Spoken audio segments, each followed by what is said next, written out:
Few people realize just how many extraordinary animals need rescuing. And yet unsung heroes around the world work day and night to improve the lives of our fellow creatures. From this magical bird park in Iguazu, Brazil, to Hoyt-Spree, South Africa, to the natural parks of Thailand, and across North America, we will visit unique sanctuaries around the globe to meet the rescuers and their amazing animals.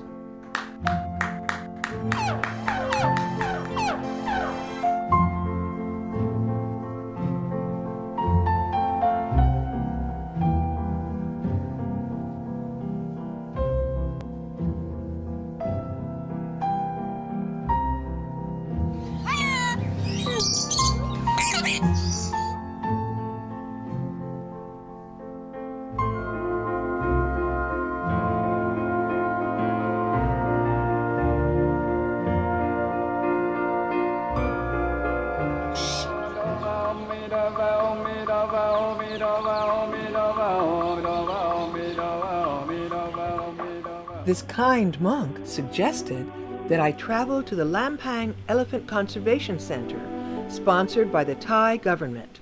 For centuries, Asian elephants were used to transport soldiers and arms into battle, and later were forced into hard labor in the area's logging industry. Today, Thailand's elephants are being protected and taught a new way of life, now treated with respect, love, and compassion. Thai elephants, from an early age, learn how to interact with humans in fun and friendship, no longer as slave laborers. This ailing elephant is making her way to the Lampang Conservation Center's hospital, where seriously sick and injured elephants are cared for with great devotion and tenderness. The most severely wounded patient here in Lampang was the victim of a landmine, which destroyed her foot. The doctors and staff here have been working round the clock to save the rest of her leg and create a prosthetic foot. Many elephants in northern Thailand, near the border of Burma, have been injured by landmines left over from decades of war. Since 2007, dedicated veterinarians have fitted over 15 elephants with prosthetic limbs and feet, and the number is climbing. From this elephant's cooperative and calm attitude, it's obvious to me that she knows she's being helped. Hopefully, in the near future, she'll become her old self again, enjoying her morning walks and a dip in the lake. Today, throughout Thailand, elephants have become entertainers, musicians, clowns, acrobats, and comedians. Athletes.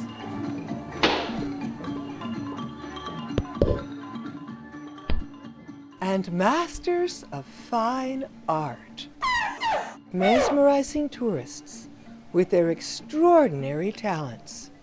Each Thai elephant is raised from infancy by its own mahout, usually a Thai boy who will remain with his elephant for life.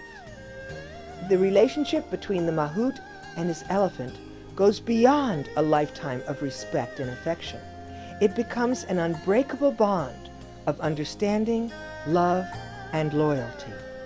Every day at Lampang, the mahouts and their elephants put on a lavish theatrical production to entertain their tourist guests and educate hundreds of mesmerized Thai school children. Elephants have learned to sit down on cue, lie down on cue, and even raise the flag. And of course, the most surprising of all, a baby elephant, only a few months old, can learn to paint pictures.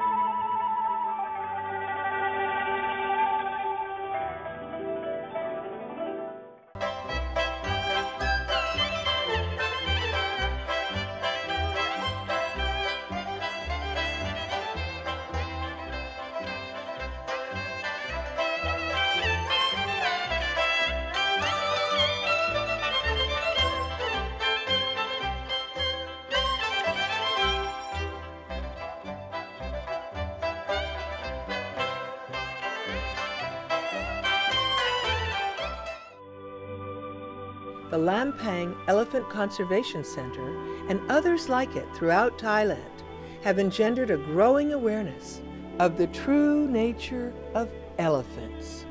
Highly intelligent, sensitive beings full of wit, humor, and hitherto untapped creative talent. Hopefully, this new knowledge of these gentle giants will inspire people around the world to emulate Thailand's passionate commitment to protect them.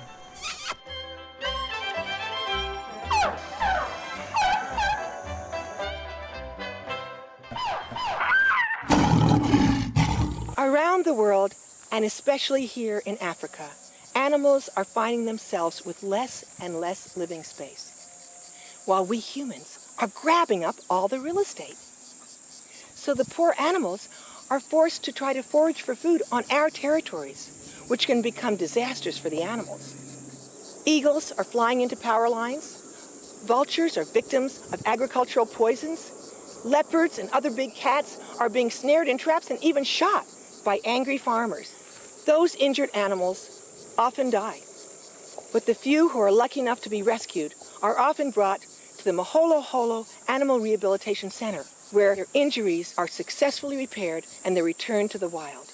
Those few who cannot be rehabilitated remain at the Maholo Holo Rehabilitation Center, where they live out their lives as educators for the public to teach people how to love, respect, value, and protect them.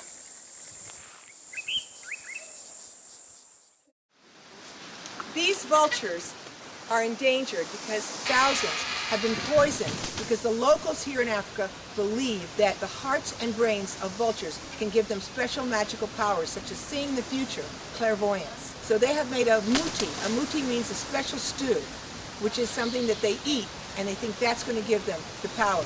Thousands have been killed throughout Africa, hundreds in each city, and they're trying to preserve the species of vultures, and therefore they're bringing them here. Some have been rehabilitated and returned to the wild, and the ones that have been permanently injured are kept here permanently as ambassadors to people who can then have sympathy with them by touching them, having contact with them, and hopefully becoming aware of their plight.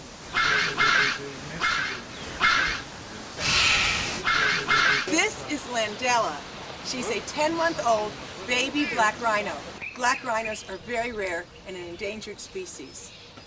She was trapped 3 days in a mud wallow and was eventually rescued by the Maholo Holo Rehabilitation Center here in Hot Spring. And they've taken such good care of her, she seems to be totally recovered now. We're about to pay a visit to the teenage hippopotamus, Jessica.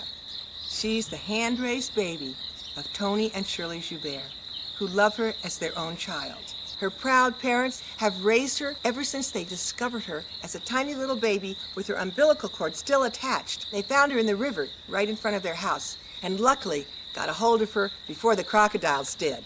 I have saved many animals in my life, but Jessica is completely different. You cannot compare her to any one of the other animals I've ever raised. She's more human. Jessica's intelligence is superior. It was love at first sight when I met Jessica. And I just decided, there and then, I fell in love with Tony, but I have to marry him because I have to have Jessica. I couldn't share Jessica with anybody else in the world because she's my little baby girl. And she's the one, and she's the purpose that I'm here. And she's the one that I really love. And that's the missing link I always had in my life, was not having kids, is having Jessica. And she replaced it more than any child, human child, could ever replace it on earth.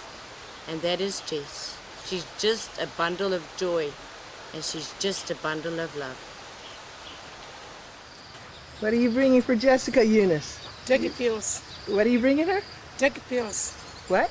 It's dog pills. Duck pills. Yeah, to feed her. Dog food. I love her very much. And she also loves me a lot. God created the hippo before he created us. And we find that in the Bible. Behind me, you will see that little bush, which is a perfect shape of a cross. And we never knew about it Until about 2 weeks ago, I was standing in front of this cross, and for the first time I saw this cross, and I could not believe that this perfectly shaped plant was growing on the island. And it made us feel so blessed to have this natural cross, not man-made. It just grew as nature intended it to grow. My whole life as game ranger, I've been working with thousands and thousands of wild hippos. And there are a lot of stuff which even the world never knew, which I discovered with Jessica. I heard these underwater sounds she makes, so I recorded that and discovered that hippos communicate with each other underwater like dolphins and whales, these ultrasounds.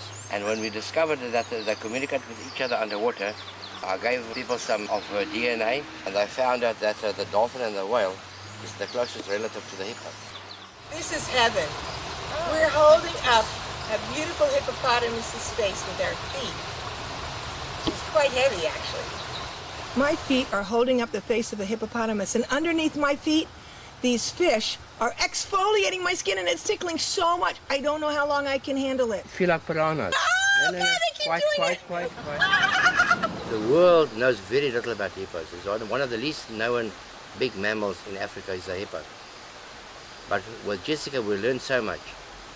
And with her love and the way Shirley and myself live with her, she's more like a daughter to us than what she's an animal. And she has changed my life completely. I will not do any more culling or hunting. I'm done with that. And all turned out for the better for me. When I met Tony, when my family actually met Tony, they just said, well, Shirley, this is the last thing you need in your life. You cannot marry this man. He's older than what you are. He's a bush pig. He lives out in the sticks. You're used to this elaborate lifestyle and all the glamour and all the money and all the prosperity. And you're going to move into the bush. You will never adapt. And I told them, well, that magnetic chemistry that I felt with Tony and Jess, I could feel it immediately, and that changed my whole life and my whole outlook in life. And I'm actually a changed person from what I was. And I wouldn't ever go back to that old life where it was just the Russian bundle and there was never any peace. It was just running and just being hasty and just chasing money. I never want to do that again, because Jessica, myself and Tony, we were brought together by God, and I believe that. And this is a wonderful chemistry between the three of us, and nobody can ever separate us from each other. This is just magical. Nobody can ever take it away.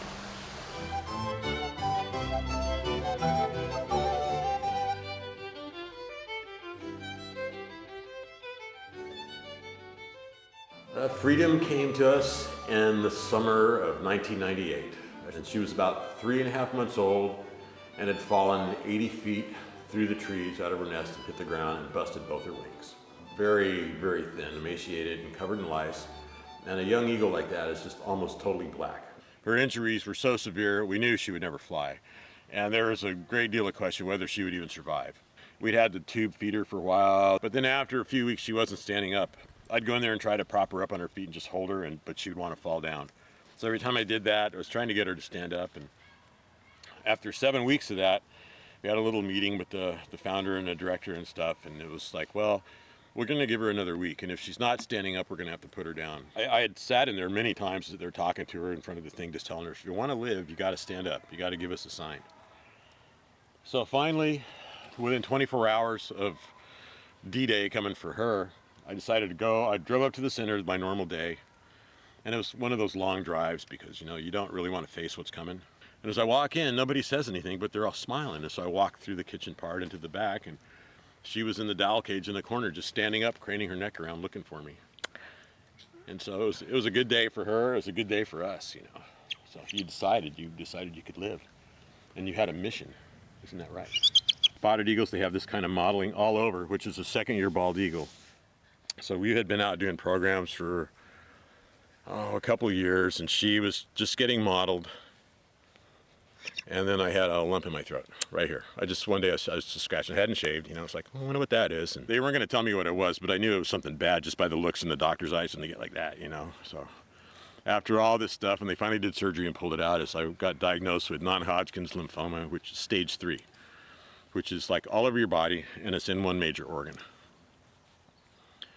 I had to go through 8 months of chemotherapy for that. You lose the hair, you lose everything. The skin gets all kind of just icky because of the chemo is what it does to you. But I would take her out every chance I got, and we'd go walking in the woods and stuff like that. And what happened was when I would take her out, I wouldn't be in the situation I was in, like fighting cancer, because you're totally in the moment when you have something like this on your arm and you're out in the woods. You can just like go with this spirit and be there instead of having to be in your body dealing with what you're dealing with. So that was yes, it was. Thank you. I appreciate that. It was a very nice respite from all that. Isn't that? Yeah, because we talked a lot, didn't we? When I had cancer, I was given a book called Getting Well Again. It was written in the 70s. And part of that book, they talk about visualization techniques. And for cancer patients, it was like visualizing sharks going through your blood or through your body and eating the cancer cells. So I started doing that. Then at night, I was having dreams where she was flying through my body, eating the cancer cells. I would visualize her flying through my body, and then she would literally do it at night. So I went in there, I took the last blood test, and I had to wait the weekend to find out. So I was hanging out with her most of the weekend, and Monday I go in there and then they tell me I'm in remission. So after they told us it was gone, I went back up to the wildlife center, and it was one of those just kind of liquid November days. It wasn't really raining, but it wasn't not raining. The air was just like water, and it's cold and stuff. And there wasn't anybody, just a few volunteers at the center, and they were all inside. And I went out back and put these on her. I didn't tell her anything. I just took her out, and then I took her up to the front, up by where her flight is. And we were just kind of standing there overlooking the hill, and she just kind of, yeah. You want to tell the story? She does like to tell it sometimes. So we're just standing there overlooking it, and pretty soon, sometimes she'll put this wing over my shoulder like when we were walking over here. And then I realized that her beak was touching me on the nose, and this wing right here was wrapped all the way around my back to where I could feel it touching me right back here. And this wing was over my shoulder, so she had me in a complete eagle hug. And we just touched beaks like that, And it could have been 15 seconds, it could have been 5 minutes, I don't know the time, because it was just kind of, everything just kind of went away. And she knew. She's a representative of her species, and not just her species, I think, but of all the wild ones here. Whether it's in this state or this country or other countries, if you give them a chance and you listen to them, they will talk to you. They will tell you, we're not alone. It's just not our planet. They inhabit it with us, and these guys have great knowledge they will share with us if we will just listen to them. And they communicate on a whole nother level that we don't. The farther we get into the concrete world and the techie world, we lose some of the natural world that's out here. And if you spend any time out here and you wait, they will tell you what they're doing. They will show you things that you would never know was there. Freedom turns 15 years old this month, and her role is still the same as an ambassador for her species and for the Wildlife Center. And she still continues to do education programs to this day for schools around Western Washington and different organizations. She loves her job, and we love working with her. Get that right.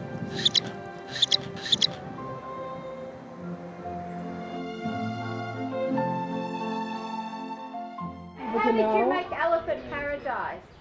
Yeah, Elephant eat 300 per day. 300 kilos? One elephant. it's a humongous enterprise. Food delivery. That time I have 8 elephants. I don't know how I can buy the food for elephant. That start 1 truck. Now more than 20 trucks. Yes, we have no banana. We have no banana today. We string beans and onions, hippos and scallions, and all kinds of fruit and seeds. We have an old-fashioned tomato, Long Island potato. But yes, we have no banana. We have no banana today. We string beans and onions, hippos and scallions, and all kinds of fruit and seeds. We have an old-fashioned tomato, Long Island potato. But yes, we have no bananas.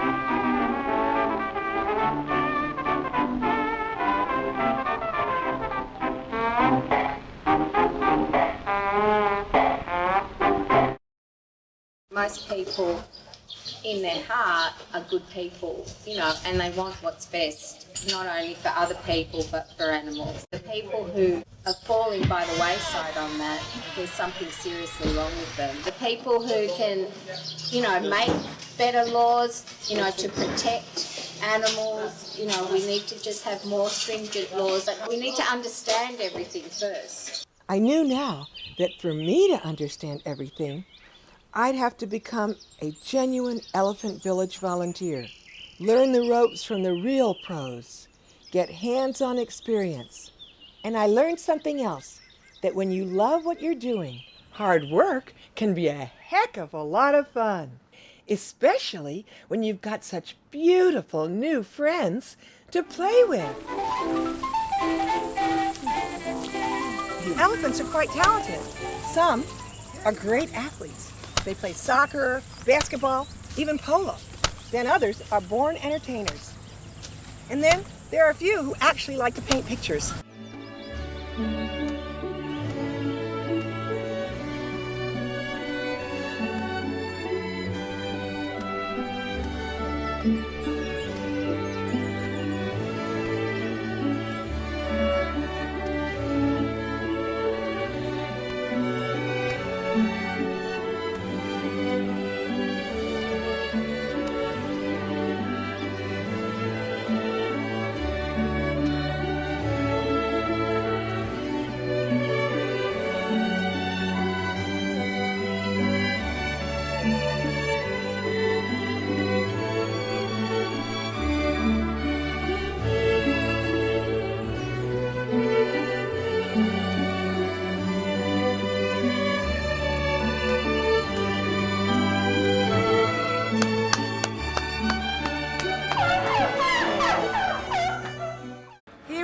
At the Woodstock Animal Sanctuary in the beautiful countryside of upstate New York, where abused farm animals have been rescued, rehabilitated, and given freedom, open spaces, and a loving home for life.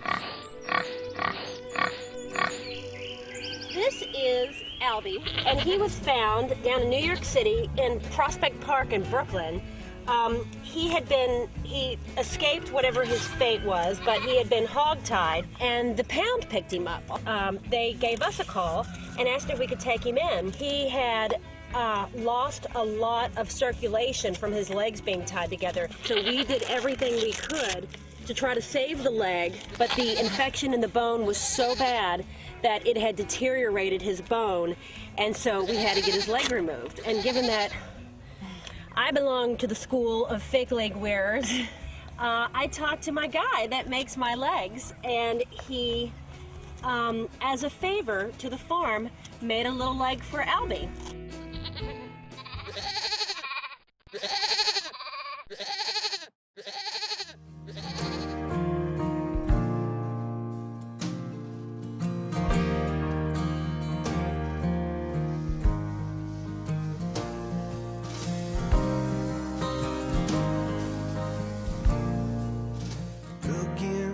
For some kind of sign, tired and dazzled and slowly running out of time. Foster Parrots is, I think, the third largest citizen sanctuary in the country. Basically, we can view it as an old folks' home for birds. We don't take them in to breed, we don't take them in to adopt out, we take them into giving them a loving, enriched environment. Most of these birds have been in private homes for a long time and have been bounced around, so they end up here with us. The old pet trade banter of them making great apartment pets and ideal for your children is a bunch of baloney, and people are starting to understand that. We don't think birds belong in anybody's home. We think birds belong in the wild. The owners get the birds and don't have the time for them. Most of them are just psychologically not enriched. A lot of feather picking, a lot of feather mutilation, a lot of neglect. All of these birds are extremely intelligent animals and need a lot of TLC, very social animals, so they need to, the people need to take time with them. You can't keep a big, beautiful bird, an intelligent animal like this home in a cage for 14, 16 hours a day. It's not fair to them. The parrot problem is unique in the sense that everyone thinks of them as domestic pets, but they aren't. So you can't get any support for parrots as wild animals, and you can't get any support for parrots as domesticated animals, because there's so few people that even care about parrots. It has been the most disappointing experience, the most disappointing awakening to what humans are. It has been a really sad thing for me. It's been really tough.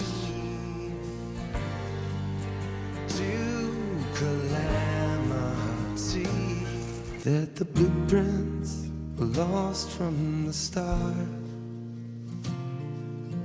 Guess we're just winging and building worlds filled with art. Paint it in words or in rhyme. Dangle it softly and see if you will shape the time.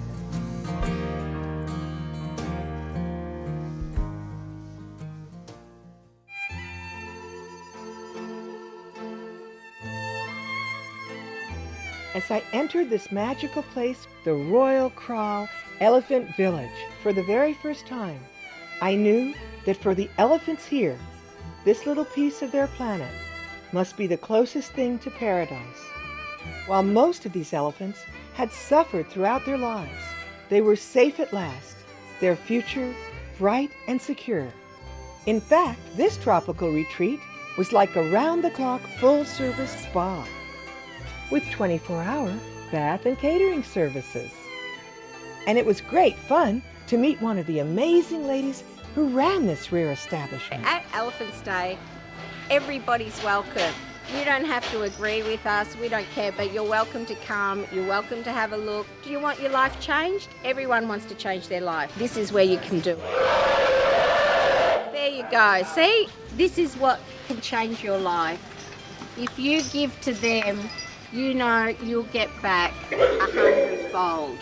If you don't go away from here with tears in your eyes, wow, there's no hope for you. As you can clearly see, even the baby elephants are full of affection and can feel their freedom here.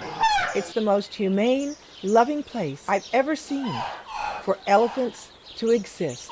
It's like a real home for them, where they can have a lot of freedom and incredible care and love from the people who are working here.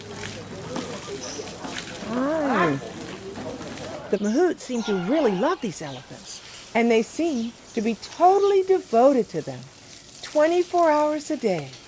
And the elephants seem not only to reciprocate their devotion, but to comprehend their loving intention. And I have a sneaking suspicion that elephants might actually be Buddhists themselves because of their benevolence, compassion, and humility. Here at Royal Kraal, the elephants even bow down to the monk when he comes, and they seem to be seriously reverent to this monk, which truly impresses me. A lot of people don't really understand elephants. They just think of elephants as elephants. They don't understand that everyone has a different personality and everyone needs different levels of care. You know, we have elephants that are lazy and not that bright, and then we have like these incredibly intelligent elephants that are really need so much extra than, you know, some of the others. Basically, elephants you can classify them similar to dogs. Okay, you've got in your dogs, you've got your toy breeds, your Pomeranians, your poodles. Then you've got your pit bulls and your Rottweilers. Elephants are just the same. So Asian elephants, their structure, their temperament is very similar. You have elephants that are like a Pomeranian. You know, they're a fluffy little elephant that has a great temperament, like easy to handle. And then you've got your pit bulls, which are aggressive and dangerous. A lot of people don't even realise there's a difference between African and Asian elephants. And they all have different needs, you know, so your easy elephants are easy to take care of, and they're great for, you know, for the Elephant Stay program, because people can come and, you know, really bond with them and really, you know, see and be hands-on.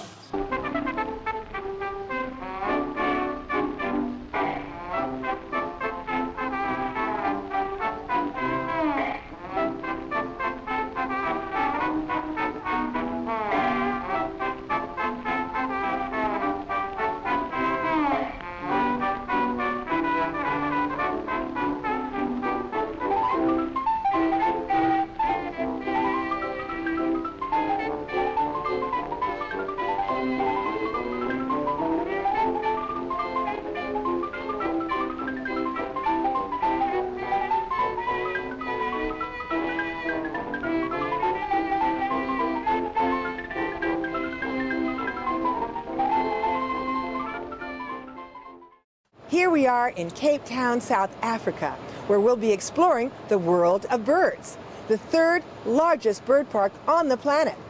Its owner, Walter Mangold, has created such exquisite habitats for its birds that they feel they're the ones who are free and in their own natural environment, and that we, the visitors, are the ones in the cages peering through the bars.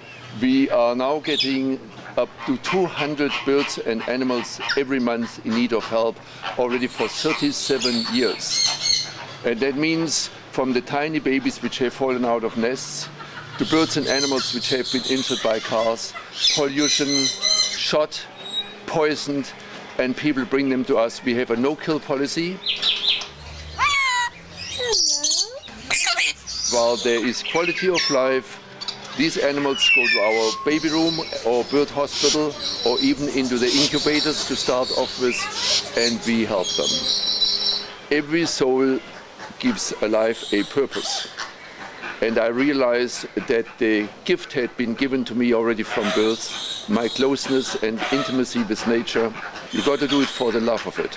You got to send out love all the time and you get love in return. In the beginning, of course, I had to do everything myself. Now, as I said, we have 40 people full-time employed and 6 people alone in our baby room, incubator room and hospital, bird animal hospital room. Now, these people, of course, know exactly what they are doing. When they get baby birds, which are the size of your fingertip, and they get them from the point of hatching, that people bring them fallen out of the nest. And the dedication from these people to actually feed them regularly, take them even home, and rear them to adulthood is absolutely amazing. This is a temple. This is a cathedral. So when you work with nature and with animals intimately like that, you know that you are very close to God.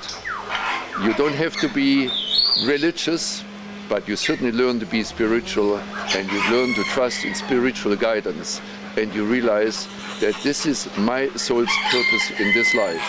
What is very special here is that we have over 100 walk-through landscape aviaries. That means you are not coming to a bird park where you walk along a row of cages and you look what's behind wire, and then it's them and us. We have these aviaries which are large enough where you walk inside the aviary, so that means it is us only. We are one. As long as people stay on the path, the birds are right next to you, trusting.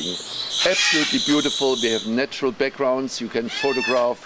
The birds behave natural as they would in the wild, right in front of your eyes with no wire in between. This is almost like paradise. But of course there's no paradise in nature. And that's why we have separate aviaries for owls and birds of prey.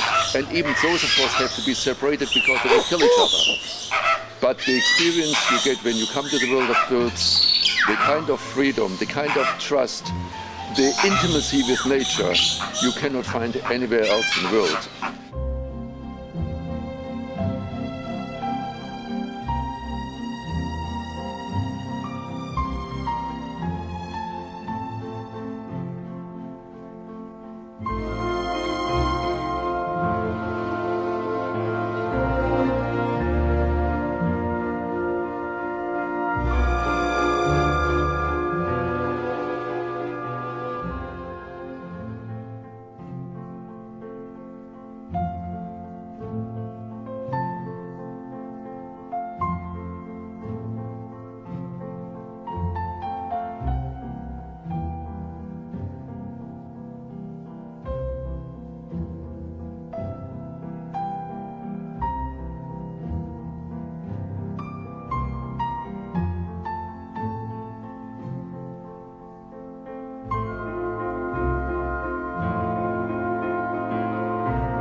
The important part of the creative work here is the journey, not the destination.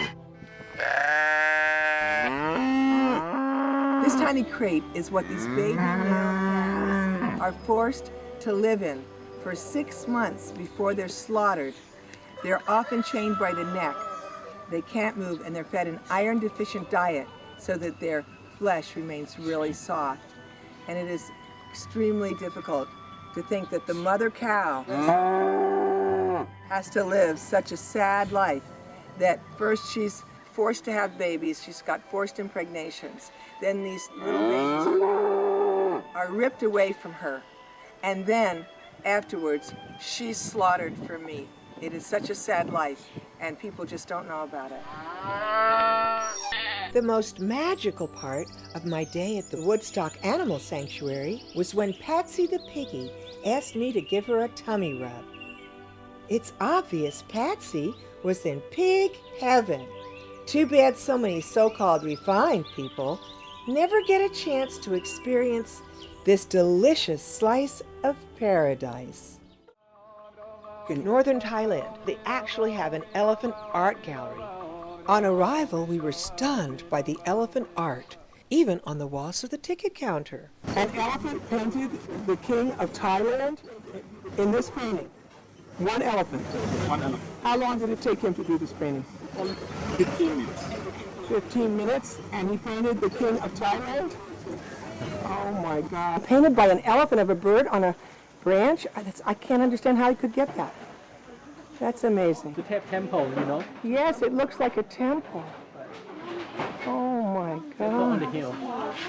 Oh my God, that is so beautiful. Believe it or not, this magnificent mural was painted by elephants and was sold for 1.5 million Thai dollars to a woman in California who cut it in two and gave half back to the Thai government. This sale made the Guinness Book of Records as the highest price ever paid for a work by a non-human artist. This is Yacht, the patient professor who has taught painting to the talented elephants here. Yacht, how long did it take to create the beautiful painting behind you? 1 month? 2 elephants worked 1 hour every day for 1 month? Gee, I'd like to have this exquisite painting in my house. Congratulations on your beautiful work. After the art gallery, we were invited to observe other elephant activities, such as their daily communal bathing in the river, where the elephant babies were allowed to frolic freely along with their adult counterparts. And the elephants' caretakers, their devoted mahouts, would often help out by splashing water on their happy campers, and we were lucky to catch some uniquely inspirational moments. Very romantic indeed. Love is a many splendid thing. It's the aim.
Let me go, let me go, lover.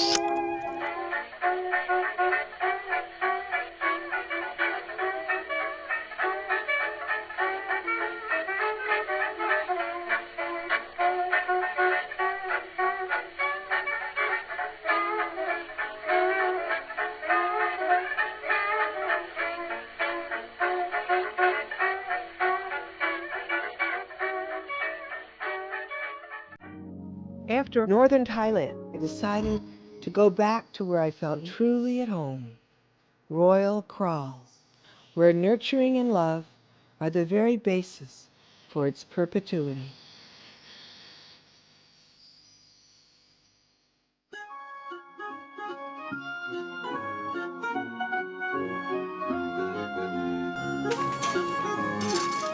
I had convinced them to let me be part of the team. And of course, as any new recruit or rookie elephant mahout, I had to start working at my glorious new career from the ground up.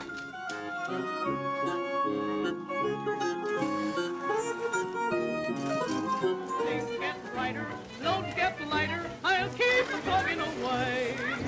Sing my song like I'm happy and gay all day. Just tell the world for me, love don't set me free. That song I'll sing till they put me under the sleigh.